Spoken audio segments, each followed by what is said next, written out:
హెజిస్కేలు గ్రంథము 42వ అధ్యాయము. అతడు ఉత్తర మార్గముగా నన్ను నడిపించి బయటి ఆవరణంలోనికి తోడుకొని వచ్చి ఖాళీ చోటునకును ఉత్తరమునున్న కట్టడమునకు ఎదురుగానున్న గదుల దగ్గర నిలిచెను. ఆ కట్టడము 100 మూరల నిడివి గలదై ఉత్తర దిక్కున వాకిలి కలిగి 50 మూరల వెడల్పు గలది. 20 మూరలు గల లోపటి ఆవరణమునకు ఎదురుగా బయట ఆవరణపు చప్టాకెదురుగాను 3వ అంతస్తులోని వసారాలు ఒకదానికొకటి ఎదురుగా ఉండెను. గదులకెదురుగా 10 మూరల వెడల్పు గల విహార స్థలం ఉండెను. లోపటి ఆవరణమునకు పోవుచు ఉత్తర దిక్కు చూచు వాకిండ్లు గల విహార స్థలం ఒకటి ఉండెను. అది 3 వెడల్పు వాకిండ్లకు వసారాలుండుట వలన పై గదులు ఎత్తు తక్కువగాను మధ్య గదులు ఇరుకుగాను కురచవాయెను. 3వ అంతస్తులో ఉండినవి 6వ ఆవరణములకున్న వాటి వంటి స్తంభములు వాటికి లేవు కనుక అవి క్రింద గదుల కంటెను మధ్య గదుల కంటెను చిన్నవిగా కట్టబడి ఉండెను. మరియు గదుల వరుసను బట్టి బయట ఆవరణము తట్టు గదులకు ఎదురుగా 50 మూరల నిడివి గల ఒక గోడ కట్టబడి ఉండెను. బయటి ఆవరణంలోనున్న గదుల నిడివి 50 మూరలు గాని మందిరపు ముందటి ఆవరణము 100 మూరల నిడివి గలదై ఉండెను. ఈ గదులు గోడ కింద నుండి లేచినట్టుగా కనబడెను. బయటి ఆవరణంలో నుండి వాటిలో ప్రవేశించుటకు తూర్పు దిక్కున మార్గం ఉండెను. విడి చోటునకు ఎదురుగాను కట్టడమునకు ఎదురుగాను ఆవరణపు గోడ మందిరములో తూర్పు తట్టు కొన్ని గదులుండెను.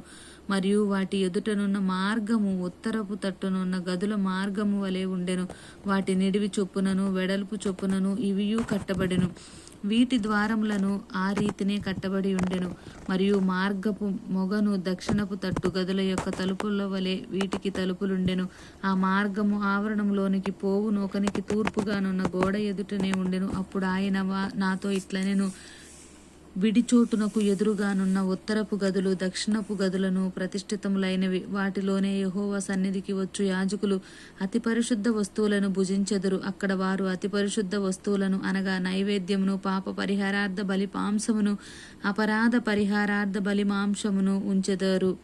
ఆ స్థలము అతి పరిశుద్ధము. యాజకులు లోపల ప్రవేశించినప్పుడు పరిశుద్ధ స్థలమును విడిచి బయటి ఆవరణంలోనికి పోక అక్కడనే తాము పరిచర్య చేయు వస్త్రములను ఉంచవలెను. అవి ప్రతిష్ఠితములైనవి కనుక జనుల సంబంధమైన దేనినైనను వారు ముట్టునప్పుడు వారు వేరు బట్టలు ధరించుకొనవలెను. అప్పుడు అతడు లోపటి మందిరమునకు కొలుచుట ముగించి నన్ను బయటికి తోడుకొని తూర్పు తట్టు చూచు గుమ్మమునకు వచ్చి చుట్టూను కొలిచెను. తూర్పు దిశను చుట్టూను కొలకర్రతో కొలవగా 500 బారలాయను. ఉత్తర దిశను చుట్టూను కొలకర్రతో కొలవగా 500 బారలను.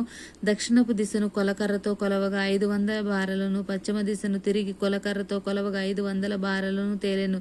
4 తట్లు అతడు కొలిచెను. ప్రతిష్ఠితమైన స్థలమును ప్రతిష్ఠితము కాని స్థలము నుండి ప్రత్యేకపరచుటకై దాని చుట్టూ నలుదిశలా 500 బారలు గల చచ్చౌకపు గోడ కట్టబడి ఉండెను. ఆమేన్.